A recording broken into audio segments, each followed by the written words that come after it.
Good evening, everyone. My name is Adia McDuffie. I chair Blacks in Government's National Legal Review Committee. I'm going to share some background information regarding Project 2025. BIG's National Legal Review Committee took a look at the document to highlight some of the items that would affect Black government employees. Project 2025 is kind of put it a 900-page document that was drafted by members of the Republican Party. And it features people such as Ben Carson, who used to be head of the Housing and Urban Development, a number of names familiar throughout politics in this country. And so they created what they call the Mandate for Leadership, the Conservative Project.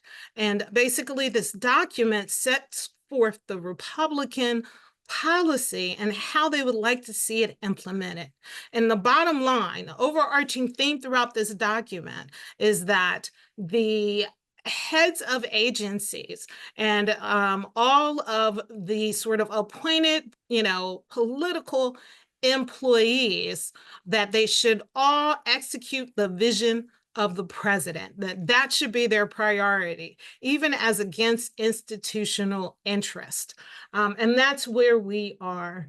And so this document is more of a factual document, just highlighting issues that are presented in Project 2025, eliminating diversity, equity, and inclusion, and discussion of critical race theory is a primary point that is reiterated chapter after chapter after chapter, replacing senior career staff with political appointees, limiting the careers of current military staff, revamping federal pay, eliminating unions, banning transgender people from the military, expelling military members with medical conditions such as HIV and gender dysphoria, refocusing federal agencies to implement presidential priorities over institutional needs, eliminating efforts to address climate change, abolishing the Department of Homeland Security, Department of Energy, Export-Import Bank, Federal Reserve,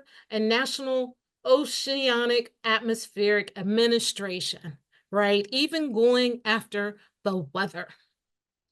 Privatizing the Department of Transportation, and terminating employees at the Department of Transportation that participate in critical race theory or DEI initiatives, diversity, equity, and inclusion, investigating environmental, social, and governance practices as a cover for anti-competitive activity and unfair trade practices. So Project 2025 just rolls out a number of different principles that are sort of contrary to where we currently are in American government today. And, you put a document together with 900 pages, and I think they knew that people were not going to read it. And so now, people are really digging in. And at first, President Trump did not embrace Project 2025, but now that he is in office, he has begun to embrace it. And I'm sure that he would, because the primary point is that all political appointees, all senior leaders really should evidence the intent of the president. Now, I am not saying that to say that this is our reality. I'm not saying that this is an effective plan. All I am saying is that this is what the document says. So, for example, it talks about replacing career employees in the White House with political appointees. So imagine that. Key people who continue with continuity, who provide guidance, who keep things running from administration to administration would be replaced with political appointees. If you're involved in continuity of operations in any sort of way, then you can only imagine what it would be like not to have people in place who understand the way that things work. And as we can see with the incoming administration, there are a number of people who have never worked in government. And so under this plan, however, a number of those career employees who were there year after year to provide bipartisan support or nonpartisan support, they would no longer be there. They would be replaced with political appointees. So what you're seeing are the highlights that I provided, and then I actually provided quotes from Project 2025. And the sole purpose of this document is to provide highlights. Okay, good evening, everyone. Thank God that we have a great National Legal Review chair who did a great write-up on the topic, and I'm glad she had an opportunity to walk you all through that. And thank God that we have a great national communications team. I did read through the document, all 900 pages of it, and I took some notes as I went through it, and there's some things that I want to share with you. But before I do that, I want to share what Project 2025 is and what it isn't. What it is not is it is not a law. It is not a proposed law. So we don't have any concerns about discussing it related to the Hatch Act. It is not a law. It is not a proposed law. The incoming president of the United States has said he has nothing to do with it. So discussing it is not in opposition to incoming President Trump because he said he has nothing to do with it. So I want to take away the fear of the Hatch Act associated with it. The Heritage Foundation is not the Republican Party. It is a conservative think tank. So you are not opposing a political party. You're not opposing a candidate. You're not opposing the administration because none of that applies. And similarly, it does not draw into play our 501c3 status. So I want to make sure, because those are the things we should always be careful about. Now, one thing I will say, and I know I've given the disclaimer that the Hatch Act doesn't apply here, but one of the things I want you all to stop doing is talking about political topics in the workplace. If you start talking about Project 2025, I promise you it's going to lead to a political conversation. And the reason why I want you to stop doing that, yes, you have freedom of speech in the workplace, but there's a fine line between that freedom of speech and the Hatch Act. So I want you, and I'm not talking about your best friend at work. I'm not talking about that unless your best friend is a subordinate at work. I would say if your best friend is a subordinate at work, then don't talk politics at work with that person either. But I do want us to be more careful about what we talk about at work with our supervisors, our subordinates, and people that aren't our friends. So let's talk about what Project 2025 is. I can tell you in short, Project 2025 is an attack on government workers, it is an attack on minorities, and it is an attack on women. That's what it is. It is an attack document on those three entities in particular. And I've written down some notes that I want to share with you. And I even put page numbers if you want to go and take a look at some of the things I'm going to share.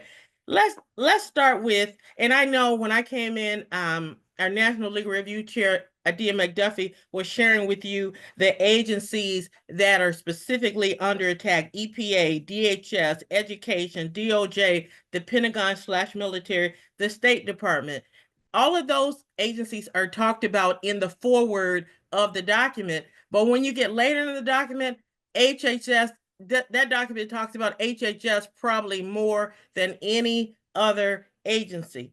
But let me tell you what the document says about government workers. On page 20 of this document refers to government workers, and I quote, as a largely underworked, overcompensated, and unaccountable federal civilian workforce. That's what they think of us. That's what these conservative think tank people think of us. They think we're underworked. I know I'm not underworked. I'm not underworked. I know I'm not overcompensated. I've earned every dollar that I get. And I'm definitely not unaccountable. And I know those things don't apply to you either. But that's what they think of us. Here's what it says about our civil service protection laws. It says they are irrational, that they will be comical in a less important context. All of that is on page 20. It diminishes what we do as government workers, and it says we don't deserve those protections. Later on page 20, it says, and I know Attorney McDuffie has talked about this throughout the document, but on page 20, it says the civil servants should be replaced with political appointees. And in on that page 20, it talks about President Trump. It says that he didn't do enough in his first administration to replace us with political appointees. And that theme is throughout the document. There is not a chapter specific to Schedule F, but throughout the document, when it refers to replacing civilian employees with political appointees, that is what it is referring to. That's prior Schedule F. That would be the means of doing that. On page 43, it says the federal workforce is too big. And in quotes, on page 43, it said, sadly, a president today assumes office finding a sprawling bureaucracy that all too often is carrying out its own personal policy plans or preferences. Or worse yet, and I'm still quoting, or worse yet, the policy plans and preferences of a radically woke faction of the country. I can tell you when I go to work every day, I'm not carrying out Shirley's plans. I'm not carrying out my policies.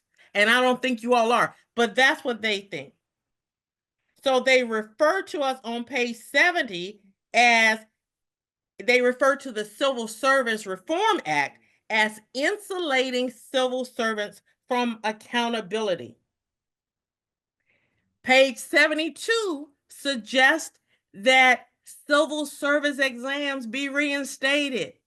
They might as well be saying poll taxes should be reinstated because that's their way of weeding out people that they find undesirable. So that's page 72.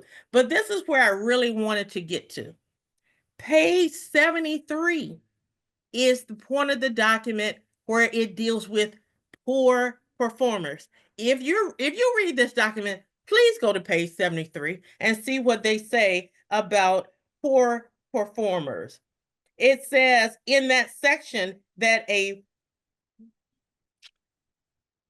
says on that page that the current administration should reinstate Trump's prior executive order, and I printed that out, 1839. The title, and I want you to look at that executive order, write that down. Executive order, especially if you are a union official or work in the union, please look at executive order 13839. It was put in place on May 25th, 2018 in the prior administration.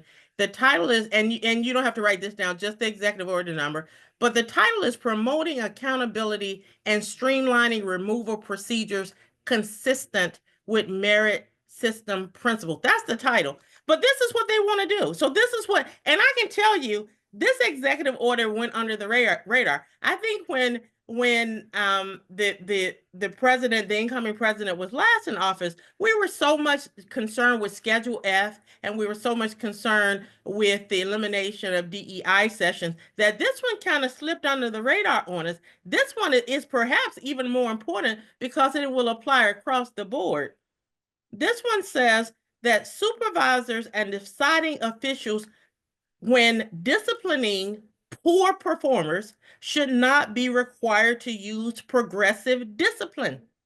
The penalty for an instance of misconduct should be tailored to the facts and circumstances. So what they're saying there is that under this executive order, instead of that progressive discipline, instead of that suspension and the other progressive disciplines, they can go from 0 to 60 and fire what they consider a poor performer. It goes on. Now, this one, you got to listen to this one. Each employee's work performance and disciplinary history is unique, and disciplinary action should be calibrated to the specific facts and circumstances of each individual employee's situation. Conduct that justifies discipline of one employee at one time does not necessarily justify similar discipline of a different employee at a different time. What they're saying there is supervisors would be allowed to provide disparate treatment to employees. That's what they're saying. And later in the document, and I'll get to that in a minute. And I know I'm talking fast because I'm so excited about being able to share. I think I'm hyped up on reading this 900-page document and taking notes on it. But it is so full of information that I really want to get it out and share it with you. But what they're saying is they want to get away from EEO laws that prevent disparate treatment for different employees. And that's where it is first discussed in that particular document. On page 76, the document says that we're overpaid in comparison to the private sector. Get out of here with that. This on page 76, it says that a prior Heritage Foundation study found that federal employees receive wages that were 22% higher than private sector workers when you add in compensation. Okay, page 81 sets out their plans to limit collective bargaining agreements. If this document were fully implemented, unions would face a lot of backlash from this document. They want to take away some of the union rights to be able to get documents. Page 283 begins the targeted attack on HHS and in particular CDC and NIH. And they refer to HHS and those bodies as the most responsible for the irrational, destructive, un-American mask and vaccine mandate that were imposed upon a free people during the pandemic. So page 283 starts the attack. And I promise you that chapter on HHS, which of course includes so many agencies, is very long. But when you look at all of these individual chapters, when you look at them, there are two common threads. All of those chapters, when you talk about all of those agencies, they have two common threads. One thread is to get rid of civil servants and replace them with political appointees. That's the Schedule F. The other common thread is to get rid of the chief diversity officers and all of the agencies' offices of diversity, equity, inclusion, and accessibility. That's the common thread. That's what they're going to be looking across the board to do at every agency. Every agency be very top heavy with political appointees and get rid of what they perceive as a threat. Your offices of diversity, equity, and inclusion and accessibility. So that's a common thread throughout. Okay, I want to talk just a little bit about the attack on the FDA. And I tried to focus on agencies where we have big chapters. We know we have big chapters at CDC. We know we have big chapters at NIH. We know we have chapters at a chapter at FDA. And so we have chapters throughout the HHS fabric. And so I want to make sure that I want to make sure that our chapters there are paying attention to what's going on and know what's being said about your agency in this document. So I'm not asking anyone to go read a 900-page document, but go to the document and read the chapter on your agency. And let me say this. When I looked at this document a few months back, I went to the website and I pulled it up easily. When I went to pull it back up yesterday, I had to put in my email address to get it. I paused for a second because I was like, do I want them to have my email address? But then I decided it was important enough that I put my email address because I needed to pull that document up again. So they've decided that they want to know who's reading it. That's what they want to do. They want to know who's reading it. They also have on their website a section where you can actually put your name in a database. They're building a database of of employees who say they're going to be loyal to this agenda. So keep all that in mind. So on page 456, they start their attack on FDA, and now they say a lot of things about FDA. So I'm not going to condense that. But what I want to say, what they're saying about FDA, they want to say that FDA employees have a major conflict of interest, and that they're passing regulations in favor of certain industries because that's what they want to work. And that's where they want to work later. So they argue that there's a conflict of interest with FDA employees, noting a 2018 study that found that more than 2/3 of FDA reviewers end up taking jobs at companies whose products they had previously reviewed. Who's doing these studies? Of course they are.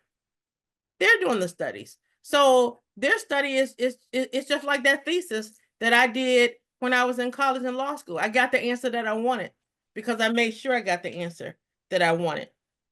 Okay. So over on page 482, I noted that, and as I said, because I'm skipping around a lot because a lot of my notes just pointed out the pages where they talked about repeatedly eliminating DEIA, repeatedly through the document, repeatedly talking about replacing civilian employees with political appointees. So you get the drift of that. On page 482, they even want to get rid of Head Start. They want to get rid of Head Start, and they discuss why Head Start is such a failure. I meant to take some time to research Head Start to see what communities really take the most advantage of Head Start. But we can speculate as to why they want to get rid of Head Start.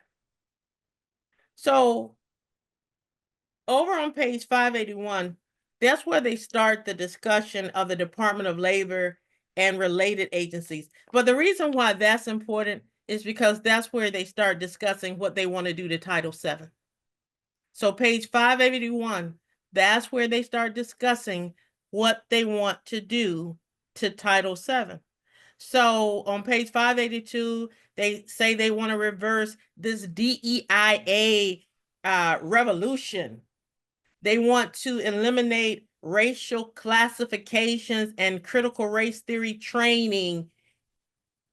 And they want to do that. They want the administration to do that by issuing an executive order. And we know the administration, the prior administration did that previously. And so they're probably just going to dust off some paperwork. They're going to do it. That's going to happen because we know it happened previously. So certain things we don't have to speculate because it happened before. So, and we know that this current administration reversed all of those policies. So it's just like a revolving door on it. But importantly, the document continues to talk about how it wants to use Title VII to prohibit racial classifications. And if you really read it, if you read it in great detail, it really wants to weaponize Title VII to do exactly the opposite of what Title VII was intended to do. Title VII was intended to prevent discrimination. Now it's really, they're making the reverse discrimination argument that Title VII has made the world so great for us that we don't need Title VII anymore. We don't need those protections. Now those protections are hurting the non-minority population. That is the argument that they're making. But get this is very important. They want to prevent the EEOC from collecting any employment data based on race. So what do they want the EEOC to do? How will the EEOC enforce Title VII if it stops requiring agencies to collect any any race-based data. But get this, and this is all on page 582 and the pages after it. They want to totally, and I alluded to this earlier, they want to totally eliminate disparate impact liability under Title VII. So essentially, they want to get rid of disparate treatment for imposing penalties on what they perceive as poor performers, which is probably anyone who does not follow a conservative mindset. And they want to get rid of disparate impact liability. Those are the two bases. I'm not an EEO lawyer. I don't know if the AEEO chair is on here, Marcus Artist, but those are the two bases: disparate impact and disparate treatment. So disparate treatment is I'm being treated differently. Disparate impact is there's a disparate impact on a group of people. But get this, they actually make the most ridiculous argument I've ever heard in support. You have to go read that section. This is what they say: due to an abundance, now get this, due to an abundance of interracial marriages, many Americans do not fit neatly into crude racial categories. So they don't need to know who's Black. They don't need to know who's Hispanic because of interracial marriage. That is like the dumbest thing I've ever heard. And I can tell you this, my thesis in law school was on interracial marriage. It was on the law surrounding interracial marriage. And they want to say that there's such an abundance of it that there's no race anymore. Nobody sees color. None of that exists anymore because of the abundance of interracial marriage. It's just like the most ridiculous arguments that you've ever read. You know, reading Project 2025, if it wasn't so scary, it would be like such an interesting novel. Like when I read Gone with the Wind, and I read Gone with the Wind is a very long novel that I read with great interest because of my Southern roots. I wish Project 2025 was just a novel, just like Gone with the Wind. Now go back to what I said. It's not law. It's not a proposed law, but that doesn't mean we should discount it. We definitely should not discount it, even just to know what the conservative think tank officials think of us. Now, there are lots of, I didn't spend a lot of time going through the provisions that attack women, because there are a lot of places in that document that really want to do away with protections for in Title VII related to, or that flow out of Title VII related to sex and gender. So I go back to what I said in the beginning, that this document is an attack on government workers, mainly. That we are the primary topic, the primary target. All government workers of any race or any sex or any gender are the primary target if you don't share the conservative beliefs of the Heritage Foundation. After that, the next primary target are minorities, and dare I say, African Americans. Dare I say that? Because most people, when they think of DEIA, they think of us. That's who they think of. They think that we're benefiting from these critical race theory sessions that they believe make non-minorities feel bad about slavery. So who was enslaved? Black people, right? So we're the secondary target, Black people. And then the third target, as I noted, are women.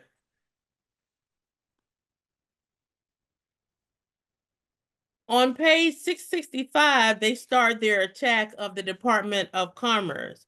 And when I came in, Attorney McDuffie was talking about that they want to get rid of NOAA. They want to get rid of the weather service. They want to break them up into smaller units and get rid of some of them all together. The weather service is too woke. The weather service and NOAA are the reason they said that we have these climate change alarmist. So that's why they want to get rid of, and that discussion starts on page 675. Now, if you go over to page 680, they're talking about the Census Department that falls under NOAA as well. Guess what? They're saying that the Census Department should review those race and ethnicity questions on the census, right? But we know those questions on the census is how voting districts are drawn, right? So how, if you get rid of those questions, so, it's a real smart document if you're a conservative. It's a real scary document if you're not. The only good news is this is not law. This is not law. And so I'm going to stop there. Hopefully, I've given you some great notes. There were some questions that were sent over. I'm going to Madam President, how do you envision this impacting big advocacy and activities going forward? That's probably I mean, it's definitely a question that Honorable Groves, the incoming president, will have to consider, but I hope it will not impact it at all. One of the things, well, that's too far, even for me to say. It will impact us. So let me back up. I can't look through rose-colored glasses on this. So let's back up a little bit, because that is a great question. One of the things that I've always tried to insulate big from, or protect big from during my administration, we are an employee resource group. I don't like being called an affinity group. I don't like, because we're open to anyone of any race who believes that there is a need for a level playing field for all government employees. We are not asking for anything special for Black employees. There is no such thing as affirmative action in the government. Maybe there was in the 70s. It was probably unsuccessful, but there is no such thing. Anyone who has any Black person that has a government job, we have it because we've run faster, worked harder, stayed up all night. We've done everything that we could to dot those I's and cross those T's. We deserve these jobs. So we are an employee resource group providing resources to one another to make sure that we have the tools that we need. Of course, that is the purpose of the NTI. So one of the things that I wanted to talk about, and so I'm glad Ms. Martin sent that question, was because I got a question right before the NTI after the workshops went out, asking why didn't we have a workshop on Project 2025? We did not have a workshop on Project 2025 because this is not a career development topic. This is a personal topic.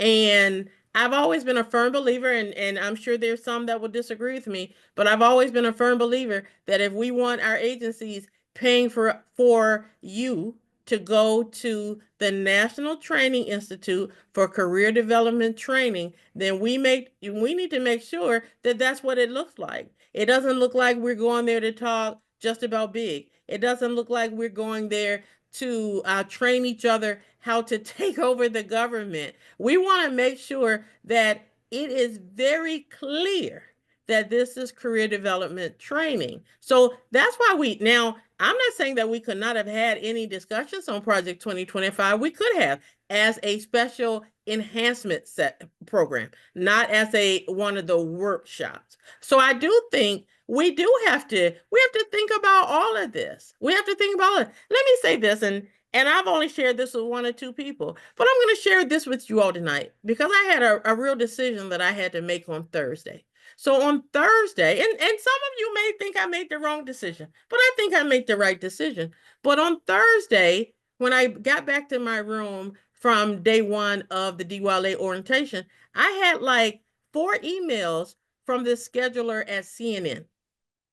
And she wanted me to come to the CNN studio on Saturday morning at 8 a.m. and appear on the show, first of all, with Victor Blackwell. Now, my first inclination was to email her back and ask her who the other panelists would be and, what were the questions. But in her email, it made it clear that the topic was the Trump administration and specifically how Black employees would be impacted by Elon Musk and the other gentleman and this government efficiency office. So I thought about it for a few minutes and I thought, this is a setup because CNN, and I'm not saying it was an intentional setup, but CNN likes people to come on and debate one another, and it becomes political real fast. It goes from 0 to 60 real fast when you have someone who's conservative on there spouting certain rhetoric, and then I get on, to talk about the impact on Black Americans, African Americans. I can see that quickly going left. And for me, I wasn't going to put Big in that situation. I wasn't going to put Big in a situation of having a target on his back. And so I decided there was no gain in it for me and no gain in it for Blacks in government. And what also helped me make the decision, I've been in this position for 4 years. I have like less than a month left. For 4 years, I've been interviewed. I've been on TV with Government Matters. I've been interviewed by the Washington Post, GovExec, GovLou. CNN has never uttered my name. They have never emailed me for anything. So now they want me to become the resident Black person on their show. No, I don't think so. I mean, there are other people who can do that, but I wasn't going to do it, and I wasn't going to put a target on Big's back. And I do think we have to be honest that we are trying to be in partnership. That's been my position, that we're in partnership with our agencies to make government better. I hope that will not change in 2025. We will still be in partnership to help make our agencies better. So that's why I did not accept the interview. But one of the other questions that I was sent from Madam Communications Chair was whether or not Big should create a Project 2025 document study group. That's something that the new administration can decide. I hope some of the notes that if it is created, and I don't take a position on whether there's a need for it or not, but if it is created, I hope I've given you all some notes to use for it. Madam Legal Review Chair's document provides some great information as well. This other second question, there were 5 of them, was how can non-union federal government employees protect themselves or get protection for their employment? Now, that's kind of a loaded question because I'm not sure what protection we are referring to. Yes, I did talk about this document saying that Title VII should be in some parts gutted, but nevertheless, it has not happened. Title VII is still in place. You can still make a case of disparate impact, disparate treatment, and things of that nature. And this question might have stemmed from Schedule F. I truly believe last time Schedule F was actually the executive order, it was issued, but it was never implemented at all. It never was. And I do believe that the very first time, this is what I believe, the very first time that Schedule F is actually implemented and someone is removed from their position, or not removed, because before they're removed, they will be under Schedule F. Their position will be turned into a political appointment, and therefore giving the administration an easier ability to remove them. That will be the first lawsuit. The very first person that it happens to will have the very first lawsuit, and I believe that person who it happens to will get free representation. So I believe if that question was related to Schedule F, and that's just how I believe it's going to play out. I believe they're going to be, and I don't know if Mr. Lee is on here, our Project Big Vote chair. He's our national corresponding chair. He's a union president, and he and I were talking on Saturday night. I believe there are going to be loads and loads of lawsuits because you can issue an executive order, and so some may be saying, well, why wasn't there a suit last time? There wasn't a suit because you have to have standing to sue. And Attorney McDuffie, definitely jump in, correct me if I'm wrong in anything I'm saying. you have to have standing to sue, which means you have to be impacted by it. And the executive order being issued doesn't necessarily impact you. So you have to have standing, and no one had standing to sue because it was not fully executed. Okay, question number 3. Since DEIA is an essential aspect of the work of BIG, how do you recommend we discuss DEI efforts with our various agency leaders and our BIG members?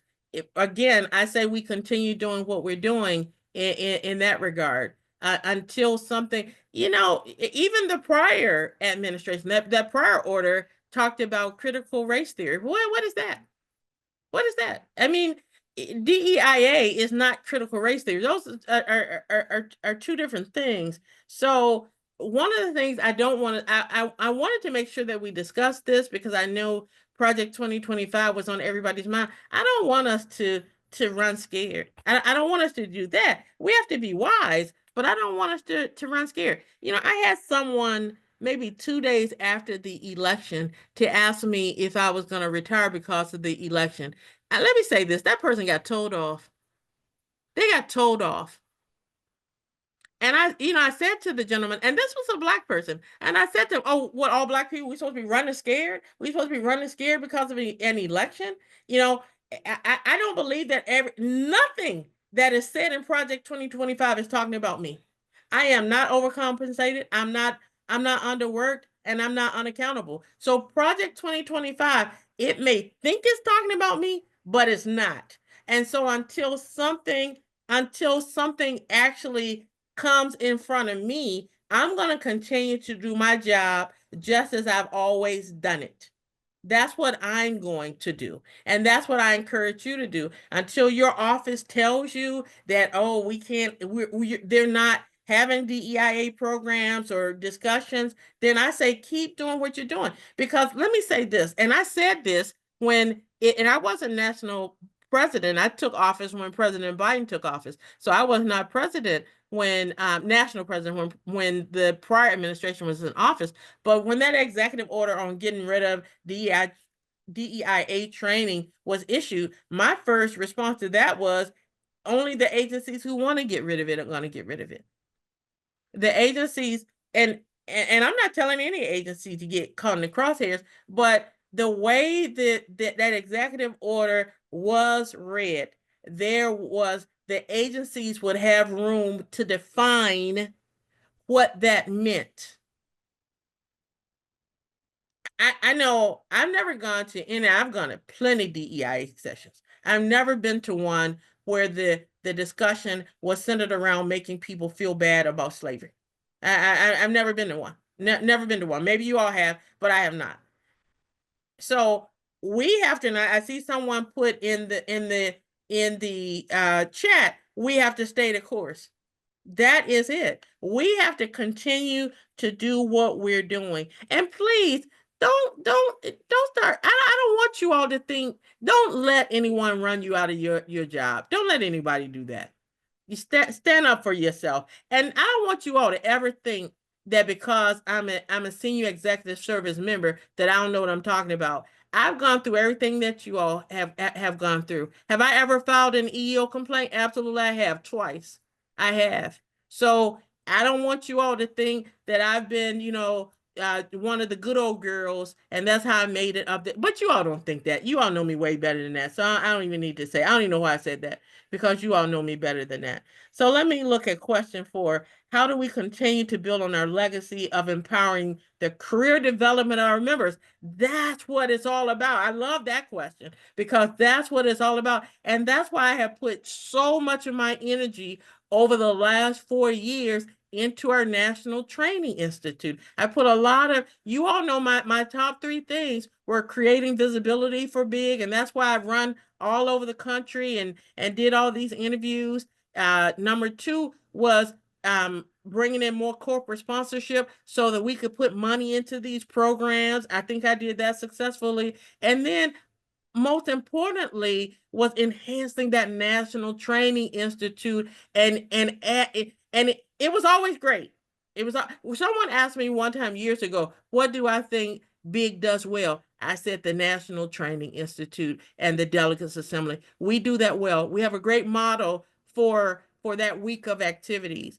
All I wanted to do was make sure we enhanced it. I wanted to make sure that we added more learning tracks that were consistent with the type of careers you have, but not just enhancing the NTI. I've done what I could do to support. Honorable Berto is on here. He'll tell you I've done everything I could to support the Darling Young Leadership Academy to make sure that we continue to refresh that and continue to add elements to that. I personally, when we were there last weekend, conducted a pathways to the SES sessions, my second year in a row doing that. And I understand from Honorable Berto that it was very popular with the participants because our members want to know they may not want to make it to the SES, but they want to get everything that their hard work deserves. And that's what the pathways sessions are about. How do you get what you deserve on your path to the SES, whether you want to get there or not? You want what your hard work deserves. We definitely want to continue to build on Big's legacy of empowering the career development of our members, and I think we have done that. Question 5. Many agencies are limiting access to reasonable accommodations, and some are blatantly breaking the law, challenging employees to fight the agency policies via collective bargaining and or EEO. What resource does BIG offer to those members impacted by these new agency policy positions? I don't know if they're new policy positions. I think agencies have been doing that for a long time. And it's probably becoming more noticeable because we're coming back out of the pandemic.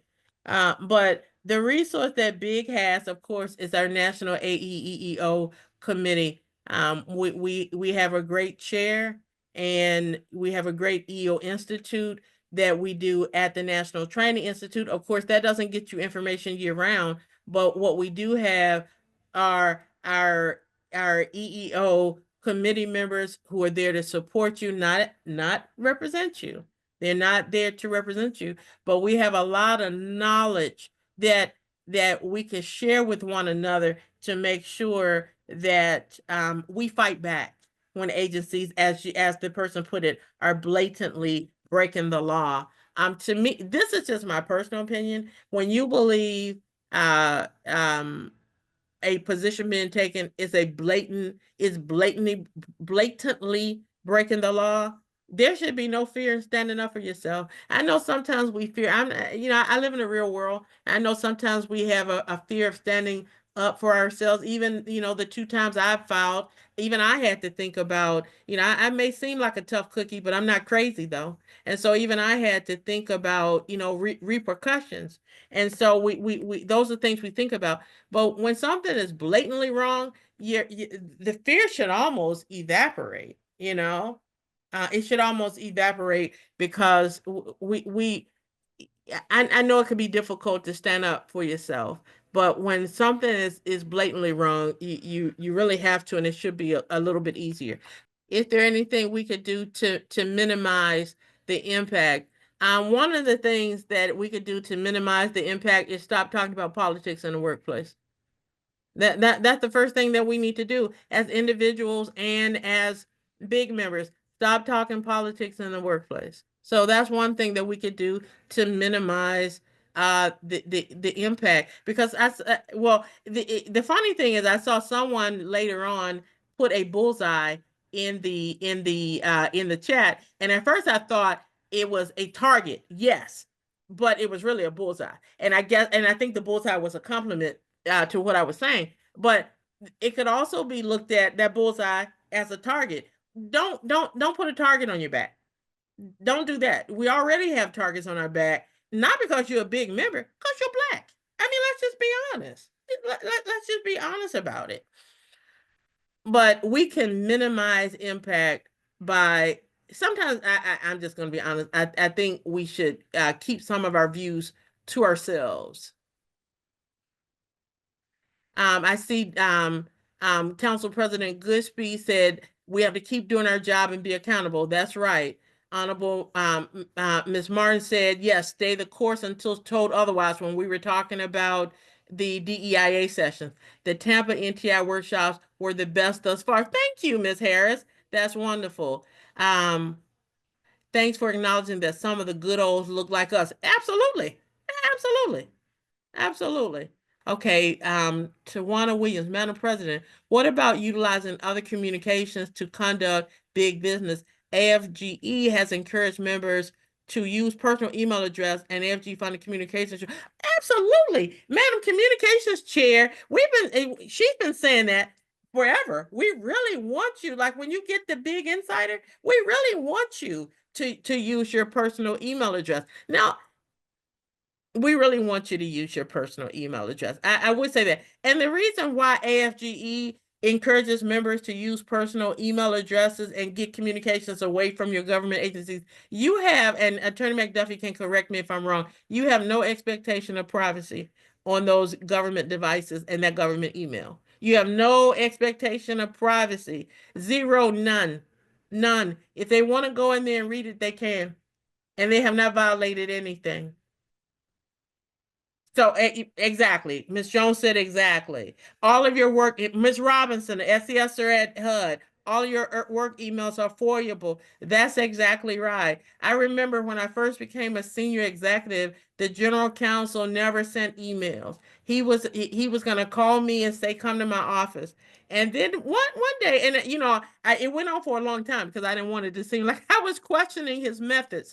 But so I asked him one day something about an email that was sent, and he shared with me that the reason why he never responded to, not never, I'm not going to say, I mean, little emails, yes, he responded to them, but if there was any chance that he thought he was going to say anything that seemed of interest, you know, he was so concerned about his emails being foilable, and that actually happened to before I was an SESer, the SESer I reported to. Some emails that some statements he made in an email were requested by FOIA and ended up in the news, and it was just, I mean, some of it, things can be taken out of context, but I'll just leave it at that. Things can be taken out of context, but they can look bad. They can look bad. So I definitely suggest utilizing other communications. That's why I lean towards I was about to say I lean towards evening presentations. Now I was at work today, right? It physically at work. And sometimes I will actually stay at work depending on what the meeting is about. I will do it from the office. I'll be off the clock, but it'll just be easier for me instead of fighting traffic to, stay at work. I've been in the office sometimes to 10, 11 o'clock, on a big meeting. No way I was doing this one from there. No way. No way I was talking about Project 2025 from my GAO computer. Not law. That's right. It's not law. I wouldn't have been violating any Hatch Act, anything of that nature. But the bottom line is I simply didn't want to do it. I simply didn't want to do it from there. And I see that Ms. Price has put in the chat box how you can stay in touch, the distribution list. If you could quickly go in there and add your personal email address, so that you could get the big insider and any other information that we send out. I don't see anything else in the chat. Did anybody have anything for me? Madam President, I just want to thank you for having this session. And again, I want to stay the course and stay encouraged because, as you know, flag is near and dear to my heart. And I want to make sure that those students still want to be government employees during and after this administration. And so Right. we really do need to stay the course and keep them encouraged as well. So the other piece is if you do find that some of your agencies flag chapters that are affiliated with your agencies, if you're getting some pushback, let us know so that we can try to do things offline and still keep the students engaged virtually. Mm-hmm. And I'm glad you mentioned flag because because of course we have college students that will soon be looking for jobs, and of course we have been encouraging them to become government members. One of the things that I've been talking to people about, because it keeps coming up even from my family members who aren't government workers, they're wondering if I'm afraid that I'm going to lose my job. because, of what they hear. What I've been telling them, shrinking the government is really not a new topic. It's not a new topic at all. So, and almost every president in the past several years have come into office with a hiring freeze. Even President Barack Obama, hiring freeze. So that will be their first attempt at shrinking government, is to stop hiring. And that is my concern for Students. our students and others who want government jobs, that these hiring freezes will prevent them from doing so. For us, we still have civil service protections. They're not going to be wholesale firings. And Mr. Elon Musk, on one of his interviews, said that there are going to be severance packages. Those are called buyouts. We don't get severance packages. Well, you can if you have a suit. You can get a severance package in the government, but really, what they're talking about are hiring freezes and buyouts. And hiring freezes, won't impact us directly, other than the fact that as attrition happens and people leave, they're not hiring other people to do the work. And so our place gets fuller and fuller and fuller because of that. And then, of course, as I said, you have the buyouts, and maybe they will make those a little bit more generous, because in the past, most people that took advantage of the buyouts were people that were going to retire anyway. But maybe they make them more generous so that others will want to take advantage of it as well. But suffice it to say, I think sufficiently, and of course I was, down in Alabama for Thanksgiving. I think I effectively convinced my family that I was not going to be out of my good government job that I've been talking about for all of my life. Since I was a child, I've worked at GAO. So, and I'm trying, let me go back to the chat, make sure I'm not missing anything. Thank you, Honorable Johnson, for the compliment. She said it's an excellent discussion. Oh, thank you so much. Mr. Lane said that our team has delivered during my presidency. I appreciate that. Thank you, Madam President, for sharing this important information and keeping us aware of the law. I will say this, kudos to Mr. Lee. I see that he's on here. I'm just going to be honest with you all. Initially, I didn't want to talk about Project 2025, but he stayed on top of it and followed up and made sure that we delivered on it. And of course, Attorney McDuffie did the heavy lifting when she wrote up the overview that we included in the Insider. Okay, Brianna Skinner, what advice do you have for uniform service members? They don't have the same protections as civil service employees. That's definitely correct.